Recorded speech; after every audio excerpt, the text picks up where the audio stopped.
પુંડરીક કહે છે કે હું આ મારા માતા પિતાની સેવા કરું છું, માતા પિતાને પગ ચંપી કરું છું, પગ દબાવું છું. એ જ્યારે આરામ કરશે, ઊંઘી જશે, ત્યારે પછી હું બહાર આવીશ. અને પછી અંદરથી એક ઈંટ એ બહાર નાખીને ભગવાનને કહ્યું કે તમે આ ઈંટ ઉપર ઊભા રહો.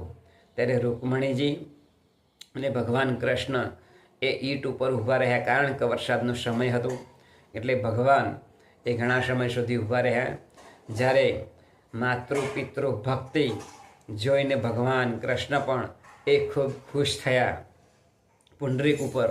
અને જ્યારે એ પુંડરીકે એમને માતા પિતાની સેવા કરી, એમને પોઢાડ્યા, સારી રીતે ઊંઘ આવી તો ઘરની અંદરથી બહાર આવ્યા અને ભગવાનના દર્શન એ હાથ જોડીને પુંડરીક છે ભક્ત એ કરે છે. ત્યારે પછી ભગવાન એ પ્રસન્ન થઈને કહે છે કે માગ માગ માગે તે આપું. ત્યારે આ જે પુંડરીક